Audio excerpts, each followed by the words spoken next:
We're your hosts, Aaron Bacus and Jason Kindler. We like to sit down with our guests to hear their journey, their challenges, and how they impact the local community. So grab a seat, tune in, and let's get inspired by Jacksonville's everyday workforce. Welcome to Hometown Jacks. Chris Thomas with the Chris Thomas Project. Thank you for coming. Hey, man. Thank you for having me. Man, I had to go through your people. It took me forever. I mean, golly, you're hard to get. They make it difficult. Yes. By design. Yes. I imagine you're a sought after commodity. So what is the Chris Thomas Project? Coming back this time, what would be the word that could allow me to put all the different things I do right under? Mm-hmm. And I just thought project really resonated with me because I have different styles of music I do, but I teach dance as well. I do some coaching with some clients specifically in regards of business and how to start, how to begin, how to scale, all of that. So I thought, let me come up with that idea, and that's what kind of just came forth. I like the word project. It's kind of inspiring. It's like.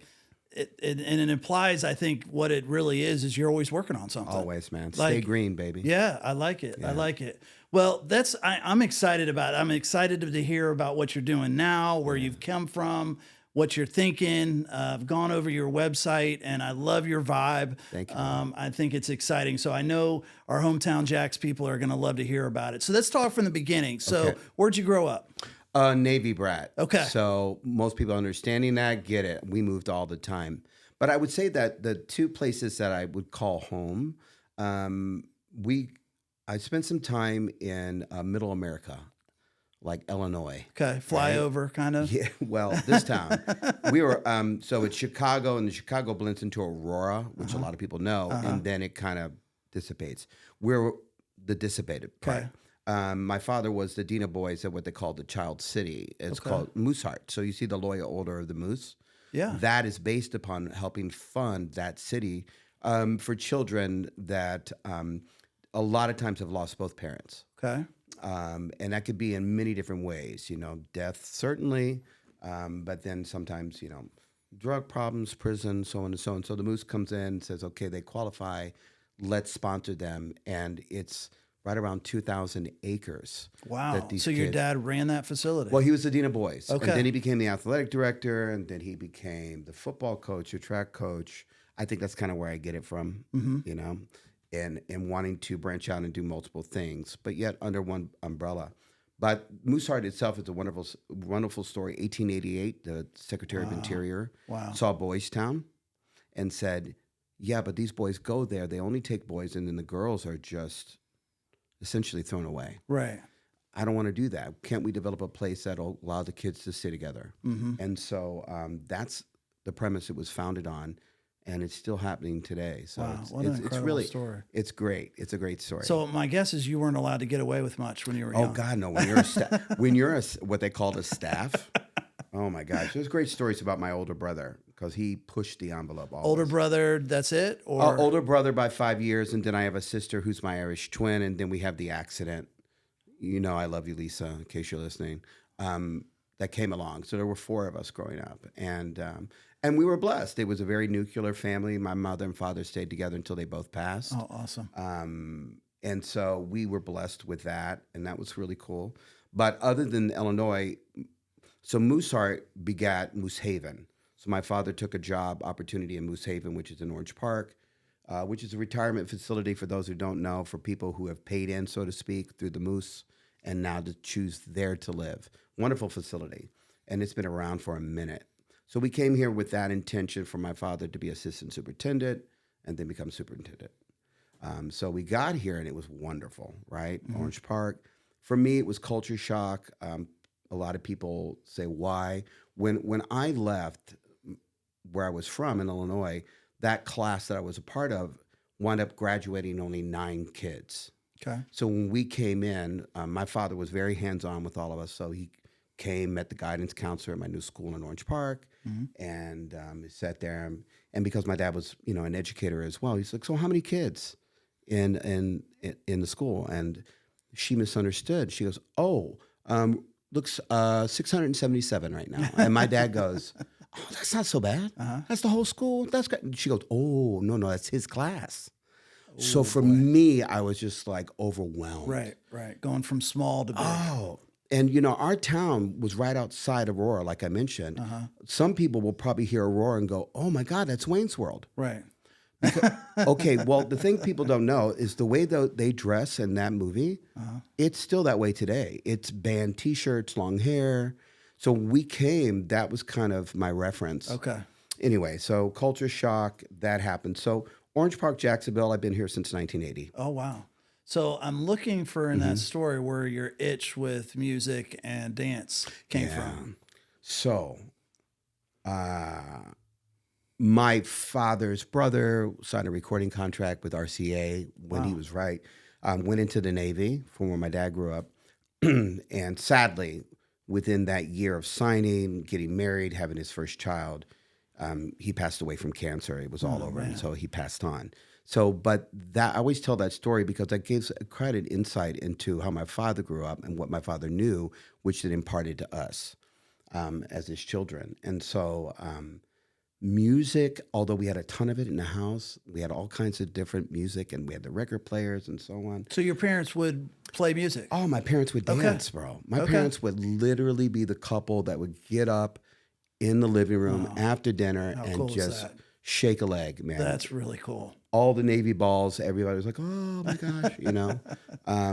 Years later, when I started to go down that road of becoming a dancer and becoming educated, I realized my father couldn't dance on time. And I was like, oh my God, I never knew. You thought he was on time the whole time. My dad's a badass. and then I go to my mom, I go, oh my God, my mom is so good. So good to follow that. That's so difficult to follow someone who's on when you feel it and the person you're dancing with has no clue. It's crazy.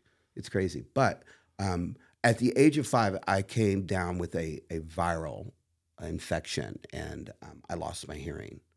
And so surgeries, we started to do that. Back then in the 70s, military doctors weren't the best.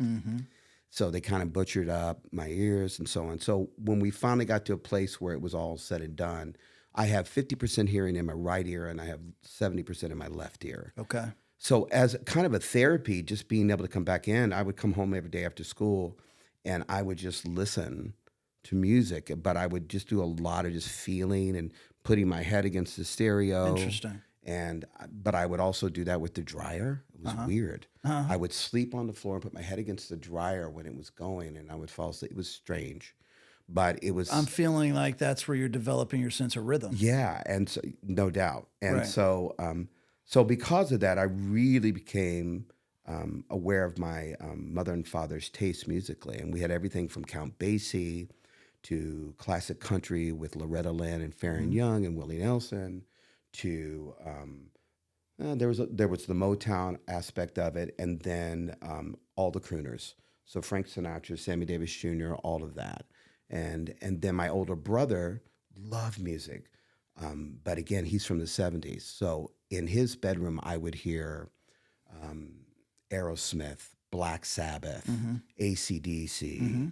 You know, all the hardcore rock bands, you know, some Leonard Skinner, even though we weren't living here then in the South. So, and then my cousins who lived in the inner city were all musicians. Their father, my uncle, was a session player during the 50s on a lot of the rock and roll records. Really cool. And so all three of them could play, all three of them sang, all three of them were in bands. So I would go in and then When you say inner city, you mean Jacksonville? Chicago. Okay. I'm talking like the hood, though. Okay. Like the But hood. where the best music's coming out of. No doubt. Right. And, dude, they were playing, that's where I found out about Santana. I had no idea. David Bowie. Like, you know, in his glam stage when he was androgynous. And I was just finding out all of it. I was like, wow. Right. So I think that kind of tells everybody or can explain to everybody why it's so eclectic for me and why I like so many different types of music. And so that when we got here, all the time this is going on, my dad was an All-American in high school for sports, all three at that time, baseball, basketball, football. He had offers all over the country, could have went anywhere he wanted Very to, cool. but he said, I'm going to go into the Navy, enlisted. And everybody said, oh my God, why? Years later, as we get older, he said, you know, the reason I did that is because I knew every summer I had to come back where I was from. And that was the last thing I wanted to do. And he said, that's why I went into the military. Interesting. And then the story there was his last away game in basketball was when he met my mother. She was a freshman at the rival high school. Okay. And, it's love at first sight. Right. Not for her, for him. He walked across. He was like, how you doing? Yada, yada, yada. We got to work on him a little bit, Chris. Oh, my you know God. how it works. I do. And so he pursued her. And, he took her out and that and the other. And then when he was leaving, he said, I want you to know that when you graduate, I'm going to show up at your graduation and we're going to go get married. And she was like, yeah, whatever. So they wrote like he did back then. He's traveling all over the world. And sure enough, there's a picture that I'll post every year of my mom. And you can see she's 18, but she looks like she's 14. She's young. Right. That's her sitting in the county courthouse on her graduation day. He did exactly what he said he was going to do. Oh my gosh. And then that next day, she left and went with him as his wife to the next city he was being transferred to. Wow. So that is an incredible love story. There's no question. Yeah. I can feel your character and where you are developing right now. Oh. I'm feeling a movie needs to be made, but whatever. So you get down here to Jacksonville. Was it a little bit? You said it was overwhelming. You're at a bigger school. Right. Was there less culture down here as far as the music that you kind of had been used to? Man, I've never been asked that question. So as I sit and I think about it, it was, I won't say less, it was different. Right. As all of us know, Southern rock, I find Jacksonville's like, in my opinion, it's like where it almost began. Right. The Allman Brothers came out of this situation, but then you have Leonard, Molly Hatchet, 38 Special, all these guys who kind of helped develop the scene and get it going. Right. So I had that influence, but because of my dad's athletics, my older brother and I grew up in sports, and so did my Irish twin. And so when I got here, my freshman year in a bigger school, I played AAU ball. Right. So I was very elevated as far as basketball, football, Right. and baseball. And so because of that, my immediate friend group were all African American. Right. So I had nothing but 80s R&B Right. that I was growing up on. Right. And so, again, I mean, when the Walkman came out, we were all freaking out, Right. but we're listening to the radio and I'm going to house parties in Orange Park off Gano Avenue. I'm Right. the only white kid there. Right. But then also, too, I was able to enjoy the music I liked, but that's where the dancing started to come in. So let's bring when I that got- to yeah. the forefront. So Sure. you get through high school. What did you do after high school? So out of high school, so my senior year, it's important because of the backstory to understand your question, the answer. So my senior year, we were playing a local school, myself and two other guys on the team. I had been scouted. I had letters galore. Where Wow. was I going to go and so on. So that particular game was important to me because the scout from Georgia Tech was coming. Football or basketball? Basketball. Okay. And I wanted to go to Georgia Tech because Georgia Tech at that time, head coach was Bobby Cremens. You had Mark Price. You had Nate Archibald, Kenny. I can't remember his last name right now. These were all point guards. Okay. So that's what he did. And so I'm like, I want to go. Right. There were issues at home. I was projecting a lot because I wasn't happy with my home situation. Right. I felt the ref made a bad call, and I hit the ref. Oh boy. So it was most ACC and SEC schools were in the audience that night, a scout, because there were two other guys from the other team as well. Over. Wow. No Division I, all gone. Division Wow. II gone.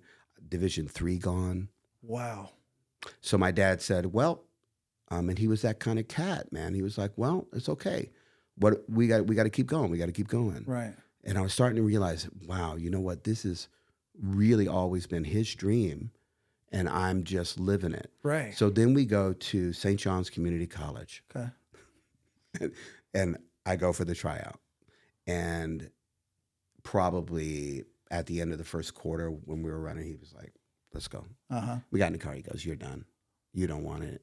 And I go, no, I don't. I Right. really don't want to do this anymore. He's like, Interesting. "Cool." And so I started partying hard. Right. Hard. No direction.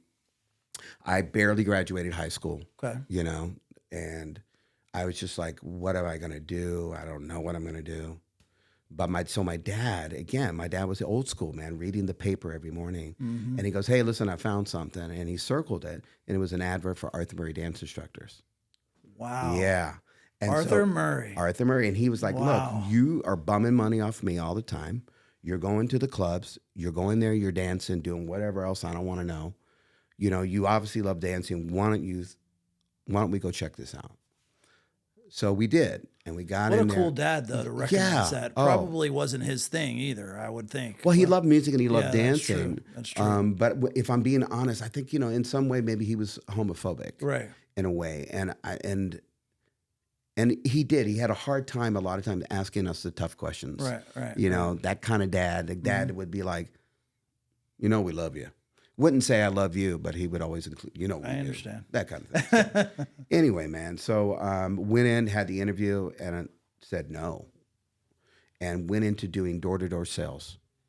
For Arthur Murray? Or no? Okay. So door-to-door sales for a it was a magazine that you would sell different mom and pop companies to put an ad in to bring exposure to the company. So my area was Folkestone, Georgia. Okay. So I would drive to Folkestone, Georgia, and I would literally knock Right out on of high doors. school. Right out of high school, door Okay. to door. I hated it. Right. Right. So then my dad said, well, I'm not giving you any more money. What are you going to do? I said, well, what do you think about if I went back? He says, I thought it went well. You should go. So I went back in, interviewed again. They said, yeah, we'll take you. Interviewed for what? Arthur Murray, sorry. Okay. To To work teach there. dance, you had to be. Okay. To learn Okay. to dance and then therefore teach. Got it. So, and I did it. And I wanted to quit every other day, you know, because I felt just like I wasn't any good. Right. But I was blessed again, you know, and that I had this mentor that was just like saw something in me that I didn't, like a lot of our stories, Right. you know. And I said, okay, I'll keep going. And then I spent my time with him, and 4.5 years in, I said, I'm done. I don't want to do it anymore. So then I got out, and then I started selling clothes at Maison Blanche. Okay. Started doing that at the same time, working for Continental Cablevision. Okay. Selling cable door to door. Okay.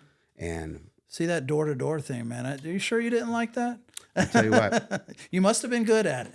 I was good at it, but I didn't like it. Right. You know, but I'm glad I did it because it taught me all about Resilience. rejection. Yeah, exactly.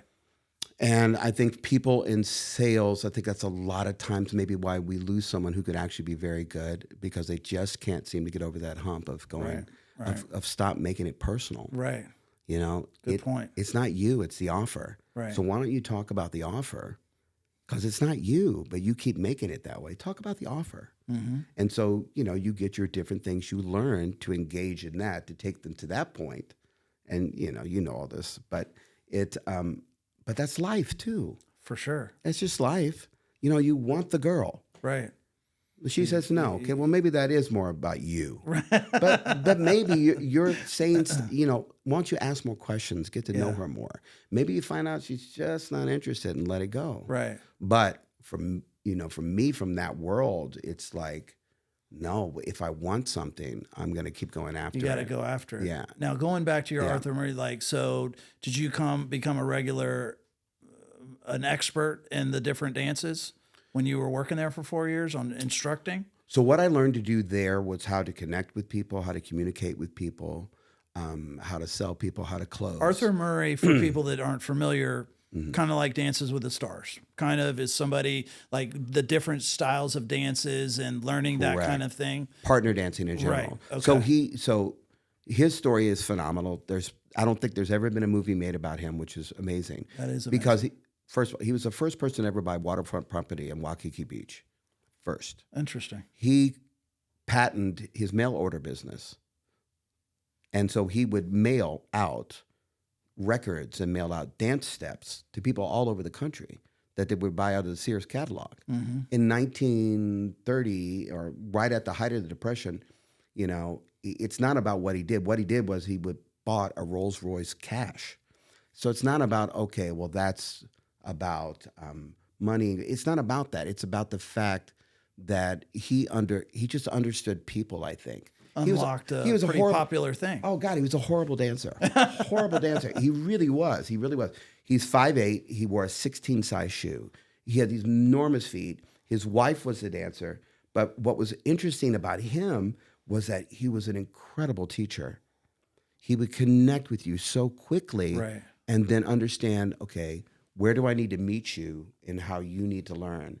And that's really what made all these thousands of people become teachers for him. Mm-hmm. And so his story is phenomenal. So because of that, here I am in 1985, 60 years later, 70 years later, being able to benefit from that. Mm-hmm. And my mentor worked directly for him. So it was even more intense. Yeah, for sure. So that's what I learned. I really, when I took the year off and I came back, I went to go work for an independent, and it was owned by these two people from England. Mm-hmm.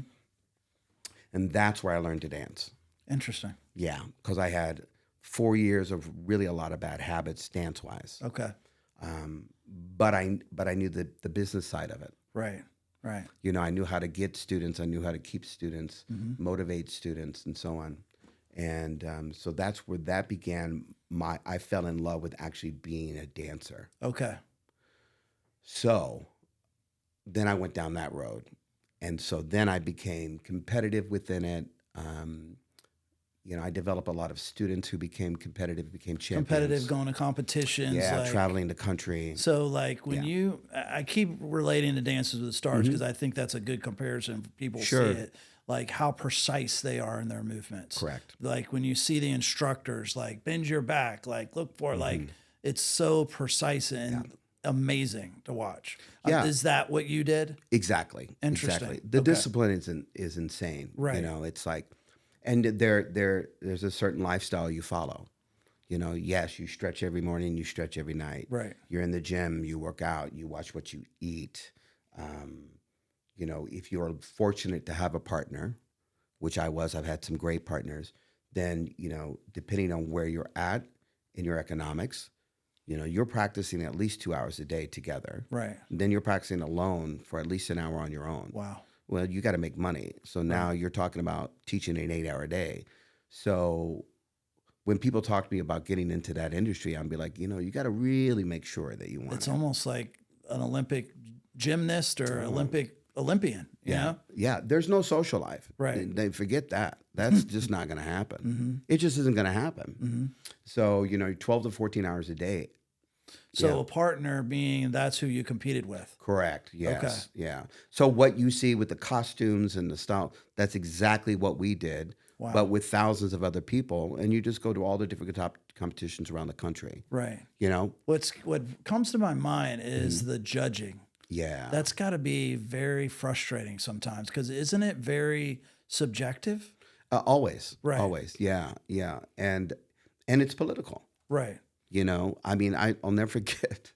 I had a lady approach me and she was like, the reason I'm not going to score you well is because you never bring me to your studio to coach you and your students. Oh, God. And I was like, that is ballsy. Right. So Coming now right out I'm and never saying going to it. bring you.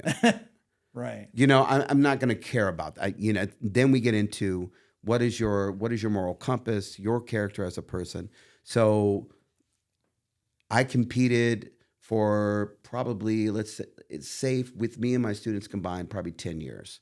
And were you competing around here or Yeah, I was all competing, over the place? Or? Always compete at home, Okay. but we were traveling the country. I was fortunate enough to have so you're categorized by age, and so there's A group, B group, C group. A is the youngest, C is the oldest. And I was fortunate enough to really have the opportunity to develop some incredible dancers. So one of which, she became the World American Smooth and the World American Rhythm champion. Wow. So, and we went to Anaheim, California for that one. Wow. And it was interesting because politics had once again kicked us in the mouth. We had just went to another comp. And, it's one thing when you come off a competition and you're like, I totally got screwed. I got screwed. Right.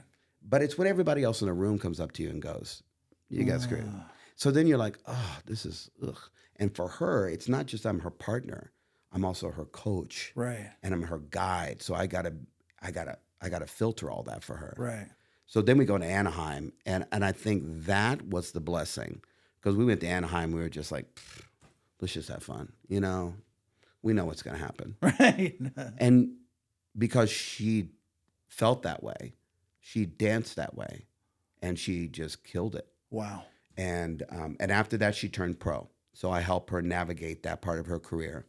And what does it look like when you turn pro? Do you have sponsors? Is that how it works, or there's just money in competitions? yeah, well, you know, when you're going to dance as an amateur, as she did, and she's local, by the way, Tiffany. I can't remember her married name now. Tiffany Cordy was her maiden name, but Sierra. There we go, Tiffany Cordy Sierra, and she's an attorney now. Oh wow! And she's took a break because she's got a baby, but her parents were so supportive. And sadly, her mother passed away just a couple weeks ago. And Joy was at every competition with us, traveled with us. It was just an awesome experience to be that. Sounds like it. Oh, and she was such an incredible woman, such a huge loss, not only for the family, but everybody. Right. And so how sponsorships work, they can even work in the amateur, but that's about money, you know? And what I mean by that is that you have these dressmakers, and these dresses back then, $5,000 to $7,000 for a custom-made dress. And so she was getting that sponsored a lot of times at a very reduced cost. But when you go pro, you're back to being that unranked person. In the amateur, you were at the top of the game, but now you're pro. So now you got to start all over. So if you get to the top of your game, as a female and as a male, all your clothes are sponsored typically. Okay. Lessons you're still going to pay for. There's no discount on that. Lessons for a pro at that level can go anywhere between $135 to $300 for 40 minutes. Interesting. Yeah. Wow. And so that's how that works. When you're at a competition, do you have to do the major dances, or do you just do one dance multiple times, or how does it work? So the short answer is you can do whatever you want. Okay. Right? You can do whatever you want. But it then a lot of times too depends, well, what's your goal? Again, just like life, what's your goal? Right. And so what I try to do with my ladies who have an interest in competing is take them through a series of lessons to help them find, there's 4 dominant styles. Which style is going to be the best for you? Number one, what do you enjoy the most? You know, don't force yourself to do something you don't want to do just because you think that's going to help you win. You know, start with what you enjoy to do. And then once you find out what you enjoy to do, let's develop within that. Okay. So like if it's American rhythm, that's 5 dances that you have to just start to learn and develop. Okay. So 4 styles you said. So American rhythm, what are the American rhythm, American smooth, international standard, international Latin. Okay. So Dancing with the Stars primarily is internationally Latin I was thinking and that. standard based. Okay. International standard's very distinctive because you never break hold. So once you connect to your partner, you stay there. Interesting. So you really don't see that a lot within Dancing with the Stars because it's not entertaining. Right. Fred and Ginger is entertaining, and that's American smooth. Interesting. Yeah. And then, you know, now they brought in what I grew up knowing is adagio, where you're just connected with the partner, but it's more interpretive, freestyle. And you're interpreting the words of the song, that and the other, but that's where you'll see the lifts and that and the other and how it changes. So it's very interesting. Can you yeah. Can you do what they do in that show? Like you could take somebody raw and give you 4 weeks and you could make them a decent dancer? I mean, 1,000%. Really? Oh, yeah. So but you it can depends. you can learn it that fast. Yeah, I mean, so you know the dance, so the show, So You Think You Can Dance. Yes. So I've had 3 girls that I've taken really cool. on and auditioned with them because that was their style. Right. And so we got all the way to the final round of the tryouts, and they didn't get their ticket. But I went through that process too, and because of that, became friends with some of the people on the show. Mary Murphy, you know, the hot tamale chain, the crazy. Right. She's a ballroom girl. I've known her since we were both kids. It's not, people are like, oh my God, you know her. I'd be like, I don't know. It's like you knowing someone who becomes a big, it's like, give me a break. Right. You know, we got drunk together in high school. It's not a big deal. But she's elevated. So then I met Nigel and then some of the other people on the show. But that's just kind of part and parcel of how all that works. But what I got to see was how that world really works. Right. Therefore, how American Idol really works, how The Voice really works. What's the real story about that? We'll get back to the story in just a second, but while you're listening, here's something you should know if you live in Northeast Florida. If you're self-employed and trying to buy a home, it's not as hard as you might think. We work with business owners, freelancers, and creatives every single day. People who don't fit the traditional housing mold, and we're here to let you know that we have a real loan programs that make homeownership possible. We've helped tons of local business owners and creatives get approved using flexible loan options that work for them and their business. First Coast Mortgage Funding is proud to sponsor Hometown Jacks right here in Jacksonville. I saw you light up a little bit as you're starting to talk about the dance part of it. Because you said, hey, I did Arthur Murray 4 years, and then I kind of I went back to the private. I could tell that's your passion for sure. Oh, no doubt. I mean, I'm 40 years in last year that I've been teaching. So it's. So what happened after? So you're working with the private, you're working with people in competitions, things along those like. What happened after that? Or that's still going on? It still goes on, but I'm just really selective about who I work with now. Which again, I know sounds kind of snobby, but I'm like, damn, man, I work my ass to get here. Is it kind of like riding a bike for you? Like you get right back into it? Sure. Okay. I think that would be. I know that I was talking with someone recently, and I can't remember what it was, but it was another physical skill, and they were. I don't know. I haven't done it in years. I'm like, snap out of a cartwheel and see how it goes. Right. And then bam, they're right back in it. Right. So when you spend enough time in it, it just depends. And so I spent a lot of time and a lot of money in it. Yeah, man. So I'm very particular about who I work with, but music coming into my life more so. Okay. It sparked so much within me. Long before I ever got involved in dancing, what we talked about earlier, just growing up and music, playing instruments, or more of the singing. Just singing, singing and performing. Okay. So that was I got into a place. I built my business. I had 4 studios. I'd done the competition thing. I really kind of had exhausted everything. You had 4 studios that you were running that were giving lessons to people. Correct. Wow. Right. And that was, and one of them. And that was in Jacksonville. Yeah, and one of them still exists. The last one of that group. Okay. And that's a social affair dance studio on Beach. Okay. Shout out. So they're still there. But I started that with my ex-wife in 1996. And so we started in 96 with 800 square feet, a couple of students, and then we built it, I would say, I think 2000, and when we went into 2006, we opened up 2 studios within that year. But by that time, and you've been there too, the machine is running. Right. So just to pick your people and just go, becomes easier to do. Right. You have to adjust as the owner. Right. So now you have to pivot and wear a new hat, but you do that and you get over it. But then the crash came in 2007, and ballroom dance lessons was the last thing you were thinking about doing. So us and hair salons, massage therapists, we all kind of just went, Right. So that in itself was a gift because I had to learn how do I navigate this massive loss. Meanwhile, because of that crash, having so many other friends who are entrepreneurs, I lost a lot of friends in that time who chose that they couldn't handle it. So they made a choice to end their lives. And that was very... Like a lot you did? I had 3 just within the dance business alone. Oh, man. 2 of which were really close friends. One was just that one, hey, man, what's going on? You would see and have a drink. But 2 of them, and going through that and experiencing that.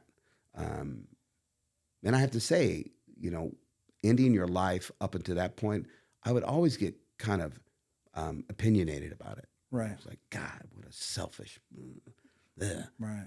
After going through it, man, my whole view changed. Right. And I just stopped that shit because it's, we never know. But you just never know why pass. Yeah, why even comment on it? You just don't know. Yeah, but that's the one thing, to speak on that for just a moment. When the crash came and you're going through it as a business owner, you've got your landlord who's like, I don't give up. Right. I'm dying. I need the money. Right. And you're like, oh my God, what am I doing? Then you got employees leaving. They don't know what to do. Students wanting refunds. I'm having my own personal, oh my gosh, I'm going to lose my home. Right. I'm having the kids, one of the cars being repossessed. Right. I'm like, oh my God. Right. All my investment money gone. Right. Everything gone. Right. And then you're like, okay. And that's your faith too. Okay, God, what are we doing right now? Because right now I'm not a big fan of you. Have you always been a faithful person? Always, Like deep? yeah. I grew up, yeah. Interesting. Grew up in it, yeah. That's awesome. Yeah. So we get through the bad stuff. Yeah, man, we get, let's do that. That's Keep it light. where did you rebound after that? Music then became very important because Is music therapy for you as you go through tough times? So the short answer again is yes. But when we came out of this mess and I'm left, I've got 2 studios left, right? And they're barely hanging on. And I'm like, okay, I need money. How can I make money quick, right? Right. And I'm like, okay, well, there was a guy in church that mentioned to me, anytime you want a gig, I think you got a great voice because I was on the worship team. We should do something. I said, okay, cool. So I called him up. He says, yeah, man, let's do it. So I started doing duo gigs around town. And then that just came from people just saying like, wow, I really love your sound. I really like this about you, blah, blah, blah, blah. So I'm like, oh, we got traction. This is kind of cool. Meanwhile, teaching all day. And in the midst of all this too, by the way, I owned a live music venue downtown. Wow. And I was also a landlord. So a lot going on. Yeah, a lot going on. So I said, okay, cool. Let's just keep this thing going. That duo turned into a quartet. And then we started to book gigs around. Then we're getting a wedding here and a corporate gig here and that and the other. And we're really starting to build momentum. And then the guy that I told you about that said, hey, you're really good. He goes, hey, I'm moving. I'm like, band over. Okay. I'm like, holy crap, what am I going to do? Right. So then I found myself connected with some other people. Out of that, the Chris Thomas Band happened. Then the Chris Thomas Big Band happened.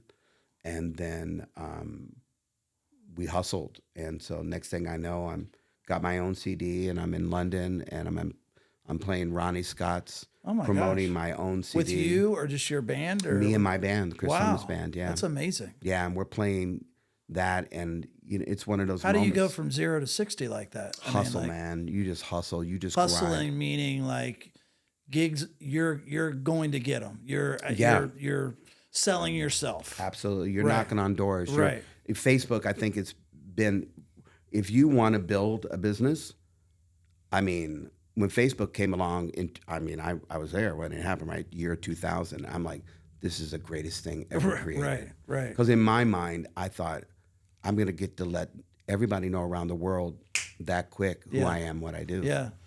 But that's what we did. But I would reach out to people. I can't tell you how much rejection I got. Be like, hey, man, that's where it came from, selling door to door. It's where not it came a big from. deal. Don't care. Right. You got it's the belief you have in yourself. That's really what it comes down to. And it doesn't mean you're not going to get, for you to get into this life and not realize you're not going to get punched in the mouth. Mm-hmm. I mean, where are you from? Under a rock? Right. That's, and if that's what you want to do, well, I'm sure there's jobs out there you can do that you can live that way.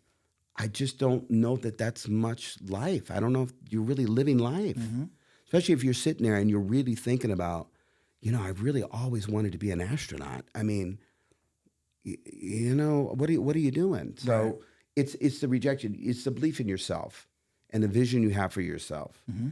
And if you see yourself on stage performing in front of 1,000 people, okay, you got to work. Make it happen. You got to work. Breathe it into existence. I love it. Yeah, man. I'm seeing a theme in your life, man. I don't know if you realize it's like building block after building block. I'm not going to be in athletics. I love dance. Dad pushed me into dance. Right. Music appears. Entrepreneurial, like all the things that you really wanted to do start coming out. Right. And it obviously wasn't an easy road, as any road isn't, Think and Grow Rich was the book that changed my life. Right. Interesting. And I've read it 6 times. Wow. And I probably should read it again. I'm a graduate of the Mastery series of Tony Robbins. Okay. So that means I spent $40,000 of my money for 1 year to go from one conference to the next. Really? And be immersed in his way of thinking, his way of being. It started with UPW, which is Unleash the Power Within. It's over a weekend. You basically don't sleep for 24 hours. At the end of that, you walk across hot coals barefooted. I've heard about this. So in the time I was in that room, I wanted to leave every hour. Every hour. I was like, fuck this. this guy. Right, right. He's insane. This is stupid. Right. And something's there. So go, push. So Think and Grow Rich and then finding Tony Robbins made a major difference in how I think and how I approach life and how I live my life. You know, you don't have to like the guy. A lot of people don't. And he's not really saying anything different than everybody else says. Right. But the way he talks and communicates resonates with me. Okay. You know, I mean, I like Eddie Millette. You know, I like Ed Millette. Love them. Yeah. You know, he's great too. There's a lot of great cats out there. I like Mel Robbins, female. I enjoy where she's at because it's simple. So, but it's just knowing. Think Grow Rich taught me about the 6 fears, and one of them being, you know, fear of loss, but one of them too was like fear of old age. And one of my students who was like 80, and I was, you know, really into it then. I said, "What's your fear?" She goes, "My age of being irrelevant."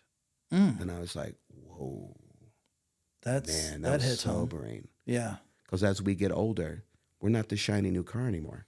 No, and you kind of start wondering who's going to show up at your funeral. Yeah.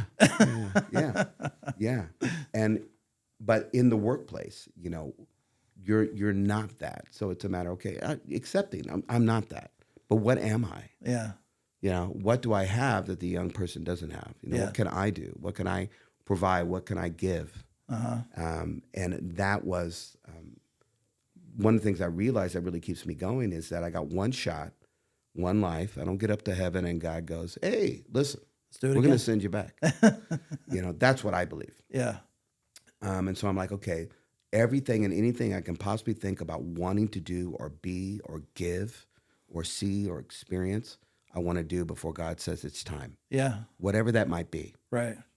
Whatever that is. It's super interesting. Yeah.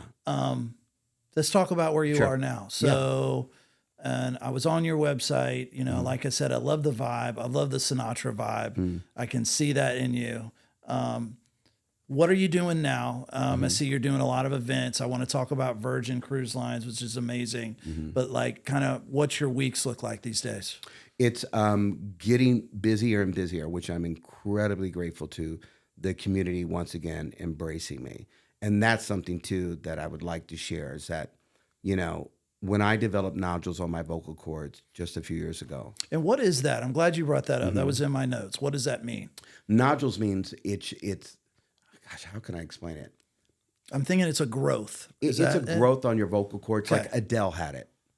I remember that being in the they press. were like, "Your career's over," and they were like, "Get the surgery." So she got the surgery. Steven Tyler from Aerosmith, you know, had it. A lot of singers develop it, you know, and a lot of times it's because of bad technique. You just aren't singing properly at all. You're not singing from your diaphragm. So your vocal cords has to take that on.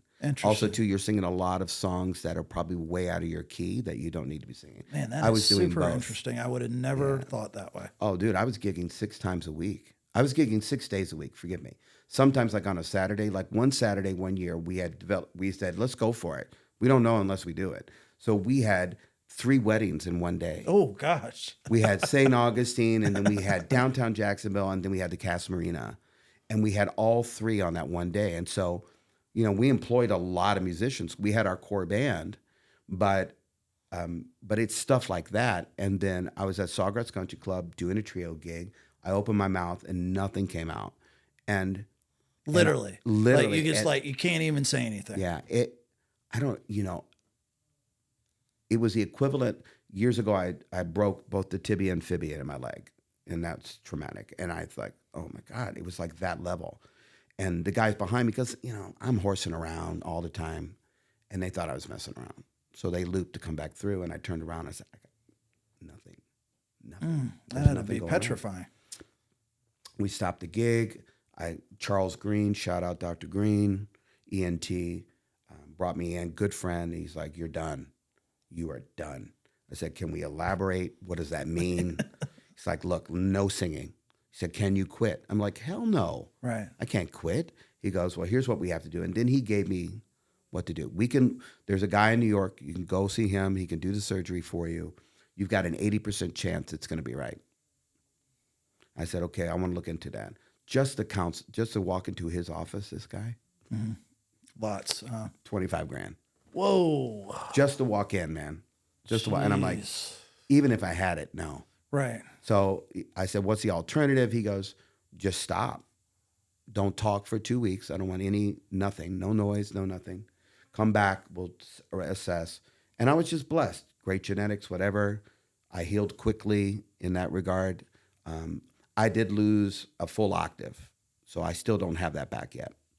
So, but I did everything they told me to do. Got a new vocal coach, vocal therapy, speech therapist. I did everything they told me to do. Wow. Did you stay quiet for a long time? For 2 weeks I did, but then I took almost 2 years off of singing? no singing. So thank God I had dancing, right? Right. But that was an interesting time because at that time, my mother got very ill and died. It was still bizarre. My father, within that same year, just said, I'm done.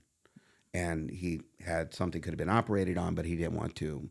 And that's a great story, which ends their love story, which he just looked at all his kids and said, I miss her. Kind of was thinking that. Yeah, and his faith, and it all worked together. Right. So lost him. The Notebook. Yeah, man. It was totally that. That's my mom and dad. But then because of the music was so big, I still had my dance studio, but then I found out too in my dance studio, it was massive, corrupt, just a lot of horrible shit going on. So that was going on. I had to fire a guy I really had trusted. And then my wife would have been at that time, close to 25 years maybe, said, I don't want to be married. I was like, ugh. And then I have 4 daughters, and then they all hate me. And I'm like, no, love me, I'm your dad, and all that kind of stuff. Mm-hmm. And so that all happened at the same time. So then you come out of that. And, but again, that's why you get up. That's why you grind. That's why you keep going. Right. I wouldn't have Cassidy in my life if I had chose a different path. There's no way. Right. And that's been great. That's awesome. So 2 years, that's been a big blessing. Absolutely. Yeah. No, you're good. You're good. You're going to make me choke up too. Yeah. So 2 years, you stopped singing. Yeah. And then when was the day you said, I'm going to try again? Because that had to take a lot of strength. Yeah. And nervousness. Like rejection again. Right. So I went back to my old partner. I said, on hey, doors, I'm ready. man. I'm ready. Let's do this. And she had to make a decision. She goes, oh my God, I have this huge thing known as the Chris Thomas Band that I'm responsible for. I can't, you can't sing, but they all got to work. And we have gigs, Chris. And she did a phenomenal job getting all that, navigating it. She formed a new band. But when I came back, she was like, nah, that's okay. And I was just like shattered. And I was just like, okay, well, I want to sing. So I rolled some dice. I reached out to Nico Costas, which is our team management, which is the one who puts on all the festivals you see, right? Huge. What a success story. I remember him when he was a kid playing drums for Sidereal. Oh, cool. I mean, like, who would have thought, right? But he did. Mm-hmm. So that's why you see what he's got. Mm-hmm. So I reached out and I said, hey, listen, I want to come back. I need help. I'd like you guys to manage me, that and the other. And he took the meeting because I was sure as shit thinking he was going to be like, nah, that's all right, bro. You're too old. It's not going to happen. Mm-hmm. He didn't. He sat down with me and Chris Anderson, and they were, man, nothing but loving and nothing but understanding. They embraced me. They were like, absolutely, let's do this. So they connected me with some people, and we started the ball rolling. And right at my 1 year anniversary with them, again, it's just how it works. 1 year after the notes, of being with them, Yeah. getting bookings, starting to build awareness that I was back. Right. I had to switch the project because there was some legality with my own name. So I said, okay, I can fight it, or let me just change it. So we did that, and then at the end of 1 year, they were like, hey, listen, we're not representing talent anymore. I was like, ugh. Mm-hmm. And I was like, this is nuts. So once again, and I'm like, okay, what am I going to do? So then I said, let me look into cruise ships. So I find this riverboat company, right? American Cruise Lines. Yes, I know it. And I'm like, okay, great. And they're like, oh, yeah. So buddy of mine goes, hey, did you know that you're on Blackburn Talent? no, I didn't know that. So I called up Blackburn Talent and be like, evidently I've been on your roster for like a decade. I didn't even know. They go, you're like, oh yeah. I said, cool. Well, I'm ready to work. And they said, cool. So they connected me. I do 10 gigs with them, and I'm this riverboat cruise thing. And I'm thinking, oh my God, this is awesome. 10 gigs, they fire me. Okay.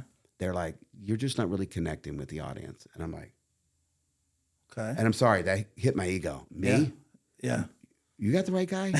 And they're like, yeah, you're gone. So then I'm like, okay, well, I don't care. Let me go back to Nico and let them know that I'm really interested in getting involved in cruises. Yeah. And they're the talent buyer for Virgin. Said, any opportunity, I'll take it. I really want to get involved. So they said, all right. So then I get a call. They're like, listen, we need you for 4 days on Virgin. Okay. We're going to fly you from here to South Africa. Whoa. You're going to pick up the boat. You're going to just be on it for 4 days, and then you're going to come home. And I was like, okay. Let's go. I asked, and here it is. Man. And that was enough. You know, it's a matter of, it's understanding. My mentor years ago said there are 2 circles that run around the earth. One's like this, and they're constant. They never stop. They never sleep. Except one of them you can manipulate, and one of them you cannot. This one here is opportunity. It's forever going. This one's hard work. When they cross and they intersect, circle it. And that's what people call luck. So luck is never given, luck is earned. And that stuck with me. And I was like, okay, I'll outwork everybody. So I think that people need to realize the opportunities are always going to be there. But if you're not preparing every day and working every day, don't bitch. Right. Because you created that reality. You need to be ready to fly to South Africa. Absolutely. And dude, I had a lot of support. A lot of local musicians would reach out to me, be like, bro, I see you're back. Keep grinding, man. We love you. Keep doing it. Keep doing it. Cats who didn't have to do that, man. They didn't have to do that. So that's how I got involved with Virgin. But Virgin's Richard Branson, and that's Virgin Records. And you talk about stressful. That's stressful because every act on that ship, even the girl that you see in the hallway and goes, hi. Right. And she looks like she's 18 and like an emo girl with her guitar. And then she sits and she loops better than any dude you've ever seen. And she sounds like if Amy Winehouse and Adele had a baby. And you're like, who is this chick? Right. And she's rocking. Every act on the ship is like that. Wow. Yeah, and then you have a full-on Broadway show. And, you know, I'm there and I'm watching it. And these kids are as good as anything I've ever seen in New York. Wow. I mean, it's incredible, man. Wow. And the DJs are insane. I mean, like, just their mixes and how they'll flow from one to the other and how they'll entertain. And so it's a culture, it's a cruise ship that if music is your thing, is your bag, you have to go. So you obviously have embraced it and enjoyed it. How many cruises so far are you up to with Virgin? So it's hard because I'll always say single, but a single is like 4 back-to-backs. You're in or 6. Weeks, like we'll go out of Miami. Okay. We'll do a 4 or 5 dayer, come back, pick up a whole new ship, and go back. Got it. So probably a safe number would be say close to 20. Okay. But this year, from last year, which was really kind of I feel like the audition year, we got 6 contracts on the books for this year. That's awesome. So I'm gone like every other month. Thank you. That's great. You. And you know, and the musicians I have around me, man. That's the other thing too about Jacksonville. That in another podcast or whenever some other time, just to talk about the amount of musical talent in this town is.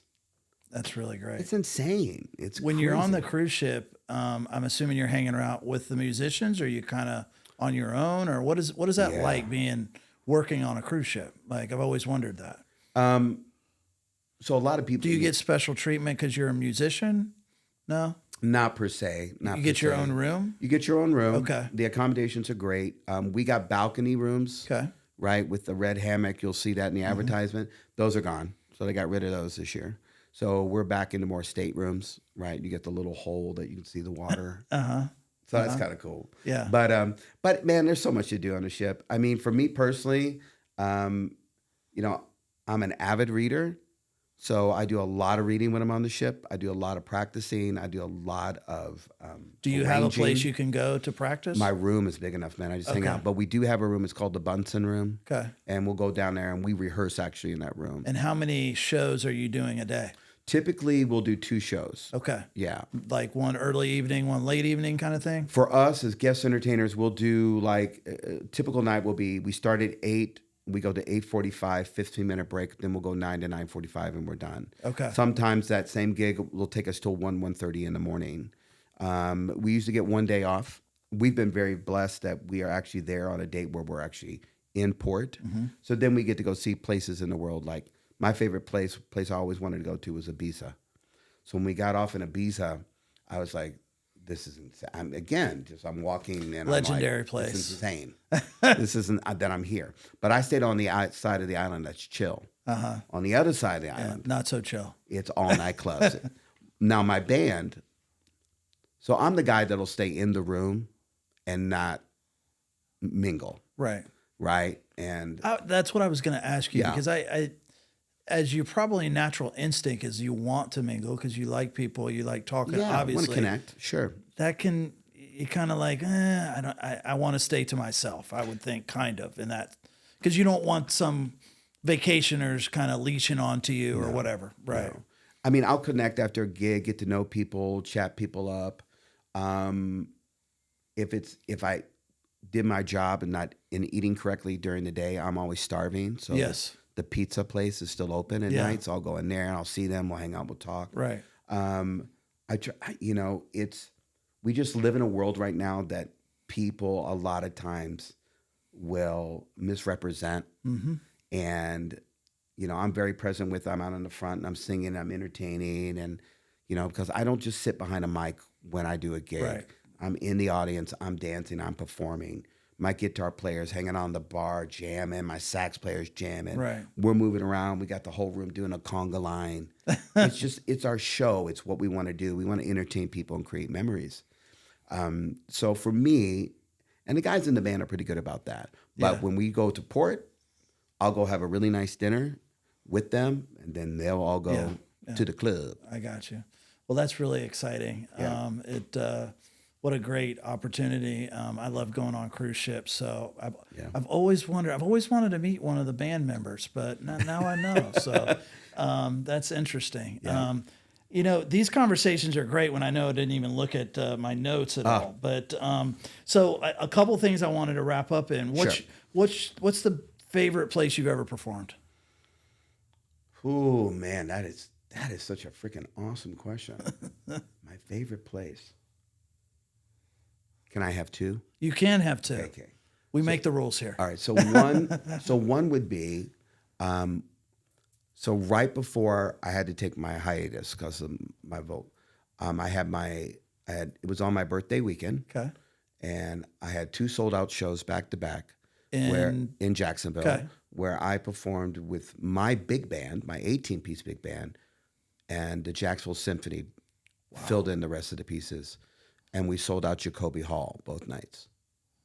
That has to be an unbelievable feeling that you're walking out to a sold out show It was insane in a place like that. Yeah, to sit backstage, and the last time I was in Jacoby Hall, I went to go see one of my favorite artists who was just here, by the way, Diana Krall, who I got to hang out with and meet and talk. And she goes, you look a lot like, I know I look a lot like your husband. I know. Elvis Costello. And I'm like, yeah. And I said, by the way, I love him too. Every day I write the book. And we're hanging out. But that was the last time I was there. So then to sit backstage and listen to them talk, and they're about to introduce me, I'm going to walk out. I'm like, man, this is insane. And then I walk out and, Yeah, I imagine that. the whole room stood Well, up you're before we started. getting a feeling that not very many people ever experience. Yeah. I mean, that's pretty incredible. And so when you have that opportunity, you'll get to experience this. Go do it. Yeah. Go do it. Right. Don't sit there and make up all these lies you tell yourself. Or like, again, I was telling Cassie the other day, she gave me 2 things. And I said, listen, would you agree that both the things that you're dealing with are lies? She goes, yeah. I said, pick the better one. Right. Just pick the better lie and then just go. Right. So so that one, and then I would say the other one was no doubt Ronnie Scott's in England. I figured England was going to come up. When they told me, when they give you a tour and the whole thing, and they're like, right here, Let me tell you, Ella Fitzgerald actually stood right here and sang songs all night long. Did you know that, man? And I'm like, no, and now you're freaking me out. Count Basie actually played that piano. I imagine it's a little bit of, It's crazy. hey, you're lucky to be here, pal.